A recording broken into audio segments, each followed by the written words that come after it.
Hi friends! Guess what? It's time for chapter 4. I decided to sit in one of my squishy comfy chairs today to read this to you. You ready? Here we go. Chapter 4. The house was marvelously interesting. To the left of a wide staircase stood a complete suit of armor. There were portraits on the walls, and it was easy for the children to guess that they were ancestors or relatives of their host, since the resemblance to him was unmistakable. There was a round table in the center of the hall, overflowing with books and magazines. The brass centerpiece was bursting with orange and red and yellow chrysanthemums. Those are some of my favorite flowers. The man ushered the children into a small room. There were so many books that there didn't seem to be space for anything else. Yet there was also a desk with a swivel chair behind it and a large globe of the world standing in the corner. 3 complex and wonderful mobiles hung from the ceiling. The man motioned for them to sit down by the fire. "You'll have to sit on the carpet, I'm afraid," he said. "You see, I never have more than one armchair in here. It discourages company, though of course I'm very pleased to see you this evening." He sat down in the chair. "Now, let me see if I can remember your names. You're Melinda and you're Benjamin, correct?" Ben and Lindy nodded. "And, oh dear," he paused as he looked at Tom. "Is it Teddy?" "Thomas, sir." "Ah, Thomas, of course. Silly of me. Allow me to introduce myself. I am Professor Samuel Savant." Ben gasped. "Golly, are you the Professor Savant? The one who works at the university?" "I am." "Dad was telling us about you the other day," Tom said. "Was he indeed?" "Yes. Where's your prize?" Lindy asked. "My prize?" "She means the Nobel Prize, of course, sir." The professor chuckled. "I won't be receiving it for a while. But come now, I am most interested to know how you found me." "We didn't know this was your house," said Tom. "We were out trick-or-treating," explained Ben. "Tom bet me 25 cents that I wouldn't knock on the door," added Lindy. "I thought an awful witch lived here." "A witch? Mrs. Primrose, are you a witch?" the professor asked as the sweet-looking woman entered the room with a tray. "I sometimes think I'd like to be one, sir," she said with a smile. Mrs. Primrose gave a steaming mug of hot chocolate to each child and placed a plate of cookies on the floor in front of them. The professor sipped his hot chocolate. That's good. "So, you thought a witch lived here, eh?" Ben felt embarrassed. "Everyone at school thinks this house is haunted." Their host suddenly became serious.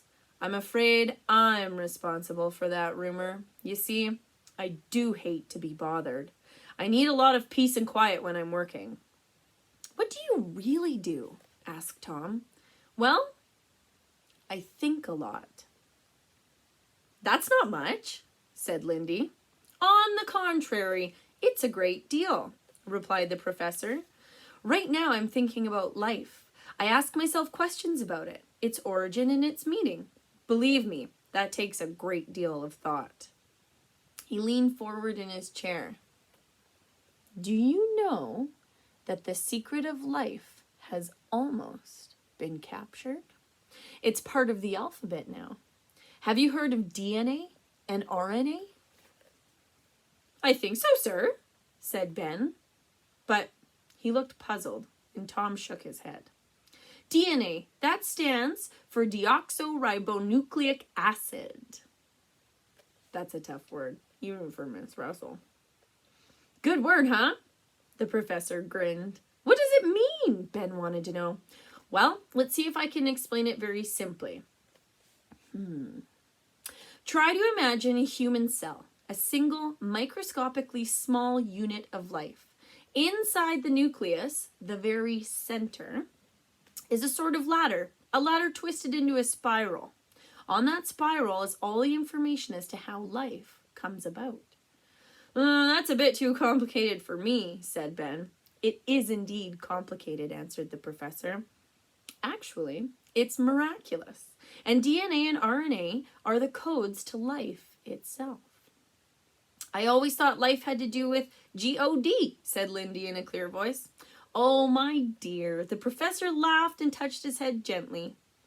I'm sure it does have a lot to do with G-O-D. Believe me, I think about him a great deal too. But however life began, and some scientists say it was by an incredible accident, and some say it was by God's design, we do have the unique privilege of being on this earth right now, and that's something we shouldn't take lightly. I like life very much, declared Lindy. She was a trifle confused by all the talk, though she was trying her best to understand it. There's only one thing I really hate, and that's P.E. P.E.? Physical education. Oh, I see. I'm absolutely no good at it, complained Lindy, and I'm always being forced to do it. Tom spoke in a disgusted tone. Lindy, that has absolutely nothing to do with what we're talking about. I know, she lied. I hope PE is the most serious problem you ever have to contend with, the professor said. What do you suppose is the most serious problem that grown-ups have? The children gave it some thought. Tom said, ecology. Daddy says it's too much starch in his shorts, said Lindy. I think it's the hydrogen bomb, said Ben after a moment. Those are good answers. Ben is the closest, I think. But there is one thing more serious than that. More serious than the hydrogen bomb? Ben asked. Oh, yes, indeed. You see, in a very short time, the scientists who have discovered the secret of life will be able to make life.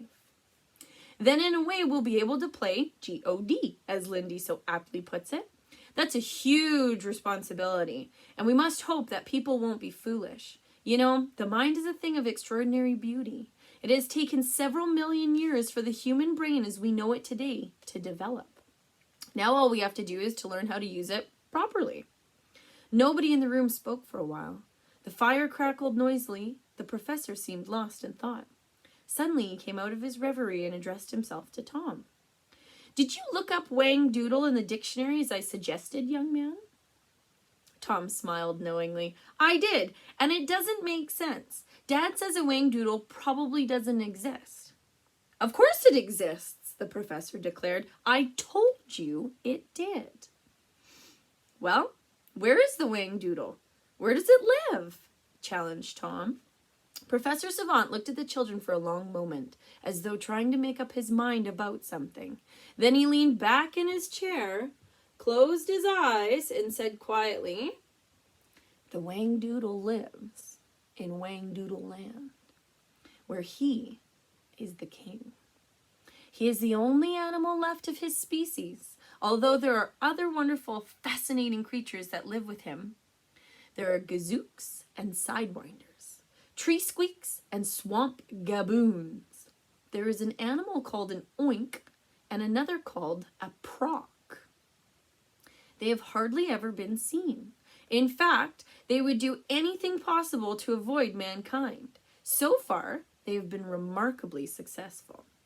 The boys were enthralled. Lindy was so fascinated that she gazed at the professor with her mouth open as he continued, kind of like this. Hundreds of years ago, things were very different. Man believed in magic and miracles and folklore and legend. Myths and witchcraft and the spirits and such were all quite real because people believed in them.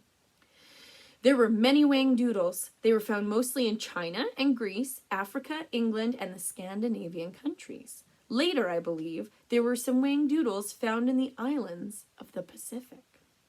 The professor opened his eyes and stretched his legs towards the fire. The popularity of the Whangdoodle was probably at its height in the Middle Ages, when people also believed in animals like the unicorn, and the wyvern, and the great roc, and the hippogriff. The Whangdoodle was said to be the wisest, the most generous, and the most endearing of all creatures. I'm going to pause there, because this is a rather long chapter. Join me for the rest of chapter 4.